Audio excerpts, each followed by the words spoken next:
Kalau tadi ngomongin seputar bisnisnya Mbak En nih, soal kehidupan Mbak En nih, ini kan Mbak En bukan gadis lagi kan?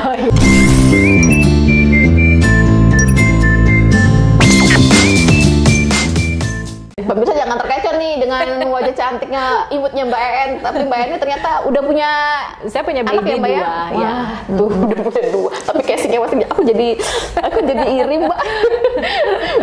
Jadi sudah punya anak dua Mbak, itu gimana dong? Udah pengusaha, menjalani usahanya udah nggak satu, terus sebagai seorang istri juga Mbak, gimana sih Mbak bisa membagi waktu keluarga, anak-anak, suami?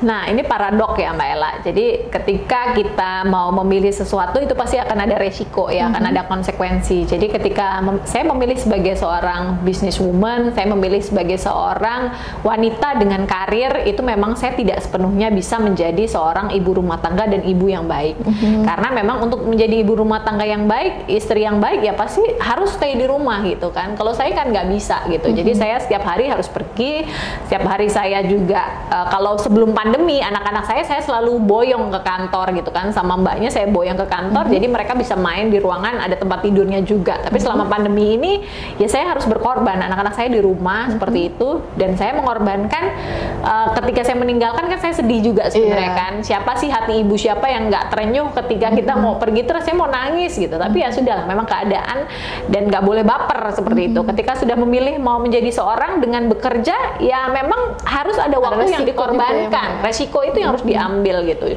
Jangan lagi ngerasa bahwa jadi baper-baper saya bukan ibu yang baik gitu ya. Ya udahlah, memang itu pilihannya.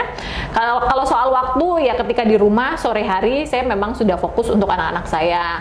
Karena sekarang lagi pandemi, anak-anak saya kebetulan belum sekolah, yang satu 4 tahun, yang satu 2 tahun lebih, ya belajar di rumah lah, kayak main seperti itu, terus kemudian ngajarin ngaji, sementara ini masih ngajar sendiri.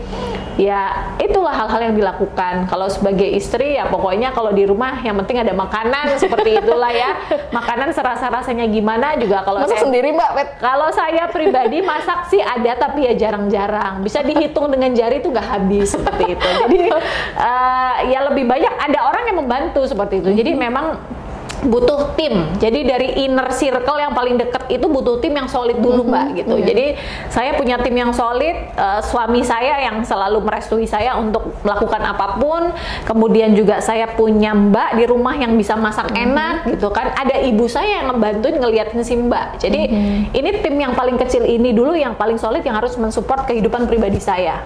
Gimana saya bisa kesana kemari, tapi kalau saya kalau tim yang di dalam lingkup terkecil saya ini itu nggak solid gitu. Jadi saya sangat bersyukur sekali, saya sangat diberkahi sekali, ibu saya masih sehat, masih sugeng, masih bisa ngeliatin cucu-cucunya. Jadi kan kalau ninggalin rumah tuh ya masih plong gitu kan.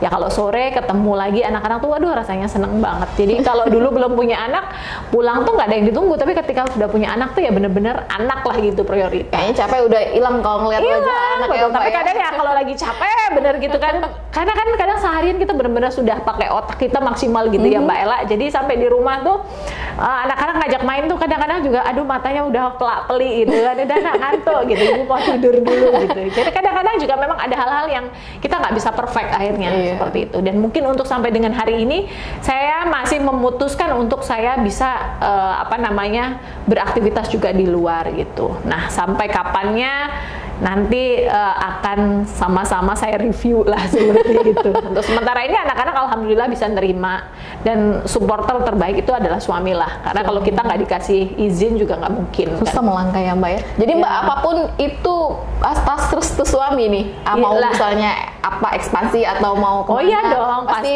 Kebetulan kalau suami saya itu kan pegawai negeri di Pemprov. Nah untuk urusan operasional di restoran itu beliau bantu. Seperti itu. Jadi ya kita kembali lagi, kita tuh adalah sebuah tim, nggak bisa saya sendiri semua tuh nggak bisa seperti itu. Menyamakan persepsi juga ya Mbak ya, penting, dan punya partner yang memang seide sejalan mungkin ya Mbak. Kalau misalnya kita maunya A, suami maunya B ya nggak klop juga ya Mbak ya. Bareng-bareng lah kita sama-sama seperti itu. Seperti itu. Oke deh kalau kayak gitu. Itu tadi pemirsa, cukup pedas obrolan kita bersama Mbak En. Udah banyak banget yang kita kupas dari Mbak En, dari mulai usahanya, kemudian kehidupan pribadinya. Agak sedikit terharu kalau udah ngomongin anak ya Mbak ya. Untung nggak bercucuran air mata. Iya. Memang kalau udah inget anak tuh ya jadi agak gimana ya Mbak ya? Mbak Ella berapa ya? 2 Mbak, Dua sama juga ya, masih kecil juga ya. Paham lah kondisi sama Mbak En tadi ketika meninggalkan anak di rumah. Ya, nggak ada lah ibu-ibu tuh yang happy meninggalkan anaknya dan inginnya tuh setiap hari bersama anaknya. Tapi kembali lagi kan kita sudah memilih. Iya. Dan ketika kita sudah memilih ya udah jalani semua resikonya. Tetap kita berusaha jadi yang terbaik lah gitu. Tapi kalau mau jadi dua-duanya terbaik itu udah pasti nggak bisa. Saya pasti kalau suruh masak semua segala macam, fokusnya udah ke masak gitu kan. Pasti kerjaan yang lain juga. Ya sesekali boleh. Tapi kalau untuk setiap hari mungkin waktunya juga seperti itu. Iya Mbak ya.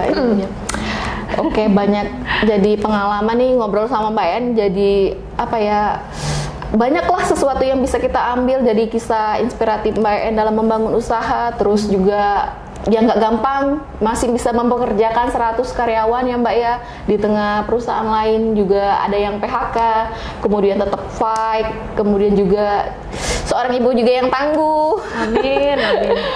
Oke pemirsa Cukup Pedas, mau sekian dulu program Cukup Pedas kali ini bersama saya Ella. Kita jumpa lain waktu. Salam.